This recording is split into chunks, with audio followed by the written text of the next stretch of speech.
Welcome back to Wine and Dine, the show about great food, great wine, and entertaining. I'm your host, Mark DeWolf. And in today's tasty edition brought to you by the SaltWire Network, we're going to talk about Labor Day entertaining, and we're going to do so with our friends from harvestwines.ca.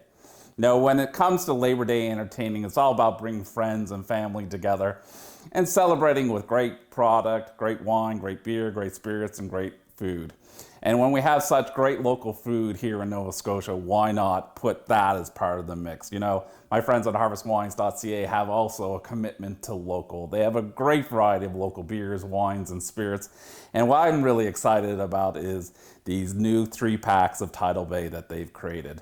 So later in the show, we're going to talk a little bit about Tidal Bay. We'll talk about the wines that they put together in these amazing 3-packs, and we'll probably introduce you to some wines from Austria too. It can't be local all the time, but when it comes to celebrating local, you know, we all like to come together. One of the great things I enjoy serving is our charcuterie board. But if you want to be a little interesting and different, why not make a sea-cuterie board featuring local seafood?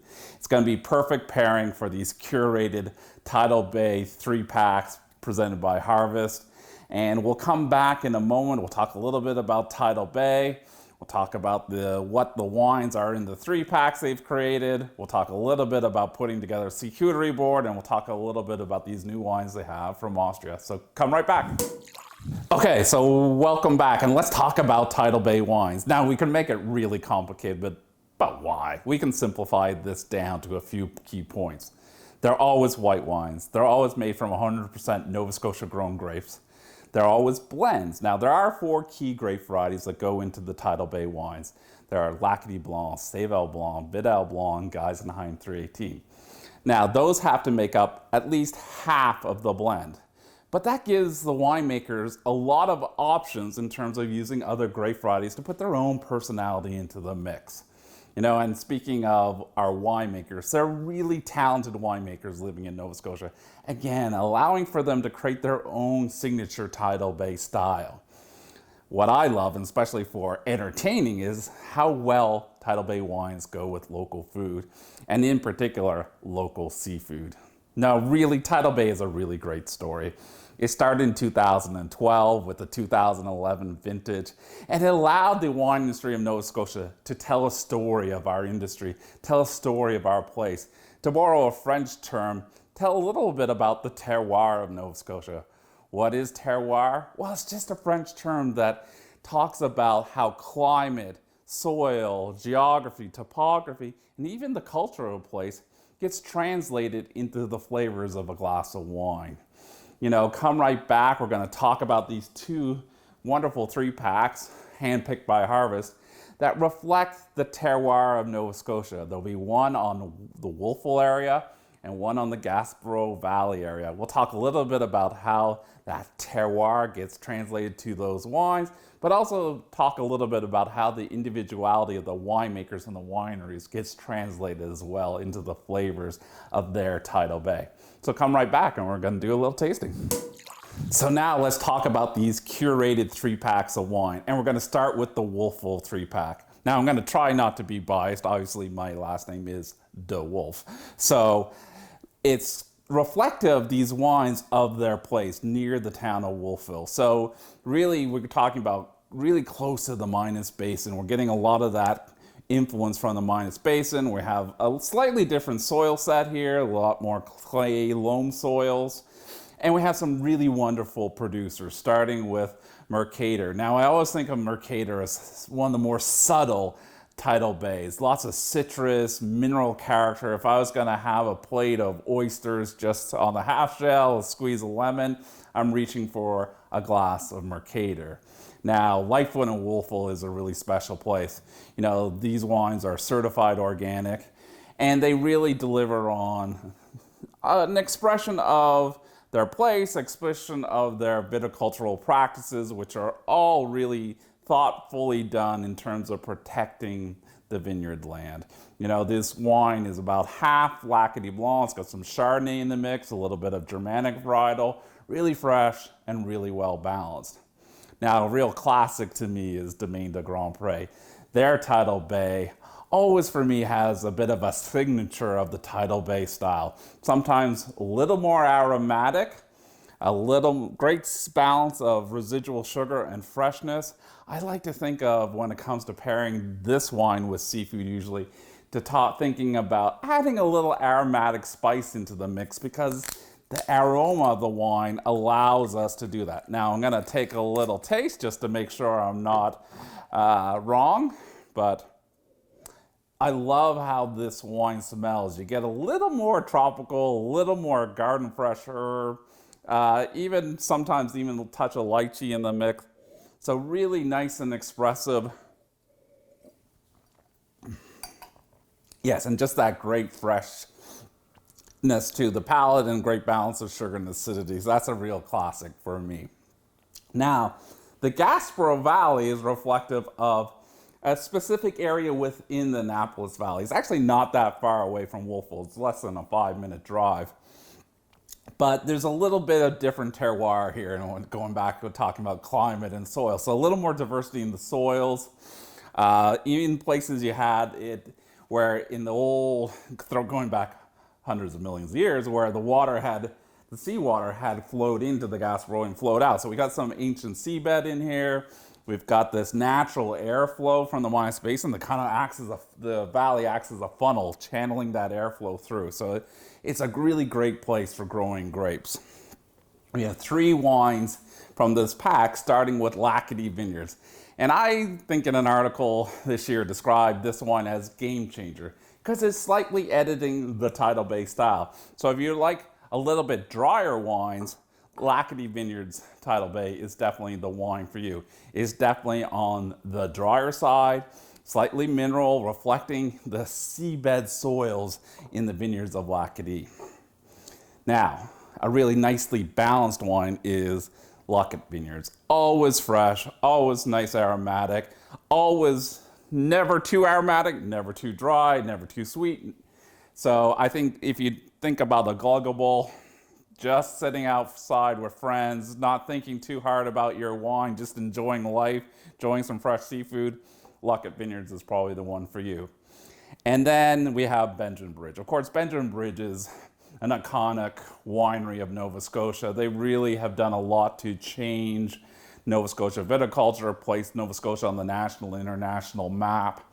And their Tidal Bay is no different.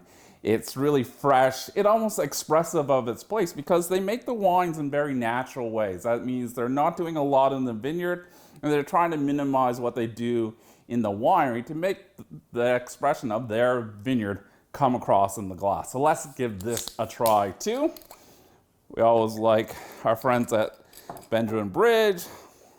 So even color-wise, this is a little lighter than the Grand Pré. You know, there's some citrus, maybe a touch of mineral, maybe some even delicate floral tones in here, but not overpowering. Really vivacious, really focused on that citrus fruit flavor. Again, really simple seafood. If you have a little lemon or lime, squeeze it over top of your seafood and have it with this wine. They're gonna come together. So we're gonna come right back. We're gonna put together a charcuterie board. Okay, so when it comes to entertaining, we all love charcuterie boards, but meat and cheese cannot have all the fun at the party. Why not make a charcuterie board? So when it comes to building a charcuterie board, I think a lot about the same things I think about building a charcuterie board. It's all about building different flavors and textures. Now, in the seafood instance, I like to think of something raw, something cured, and something marinated.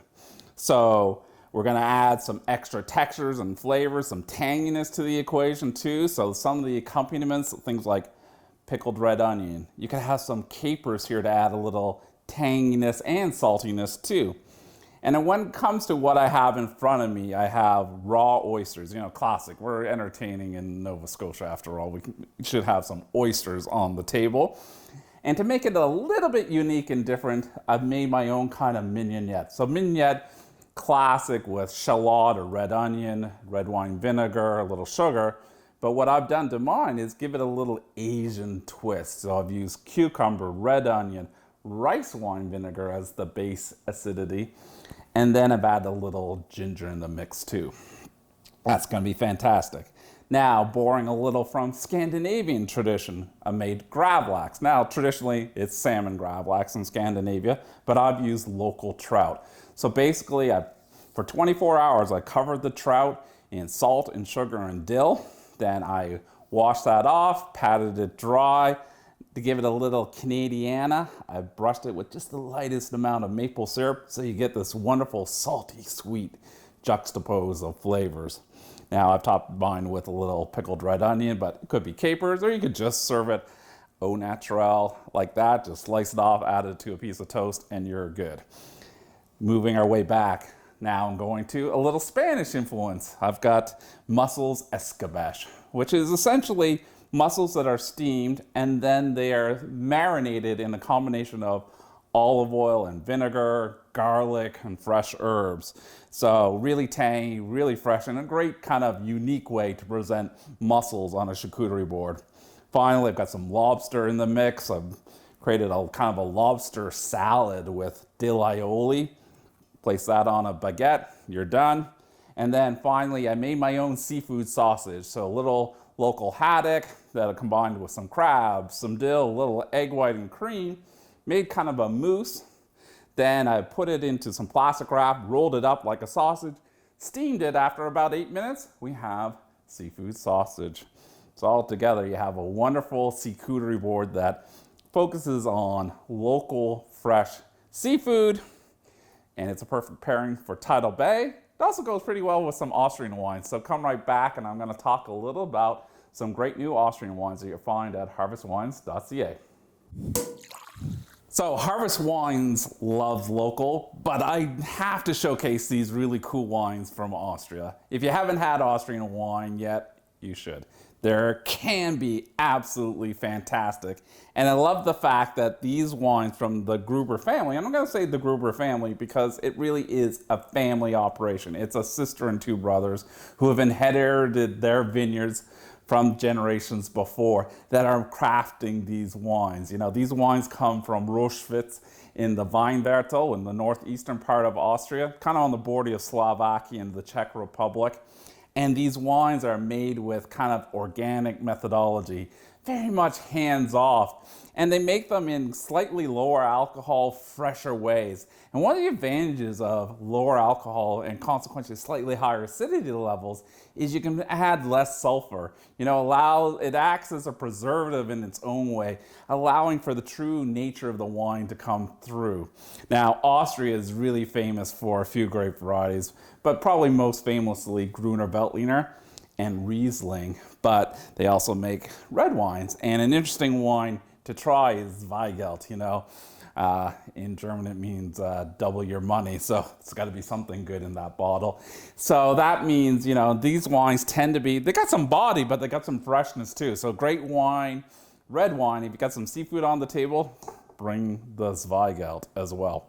Now, let's talk about the wines. Now, I'm really excited to try all of them, but I'm really intrigued to try this Gruner Veltliner based sparkling wine and see what's gonna come to me in the glass. So I love the funky packaging on these wines. I think these are really modern, hip, and really, you know, wines that we can feel good about because of the care they put into the vineyard and into the winemaking practices. So, not too bad. It's a pass on opening a bottle of sparkling wine. So, Gruner Veltliner Sparkling. Let's see what we get.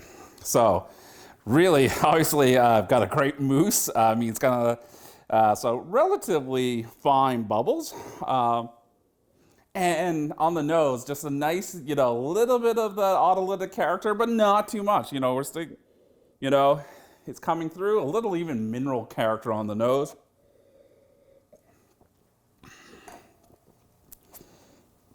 Oh, super fresh, super clean, super pure. This is not too aggressive. So, you know, if some people times we find champagne can be a little much for us, this wine has some of those characters, but a little more restrained and really super fresh and elegant. I would be so happy just to have this on ice, sitting out, looking over a beach or some vista in the Maritimes and enjoying this with some simple seafood. So anyways, I hope you enjoyed this show. Come back for our next episode and we'll see you soon.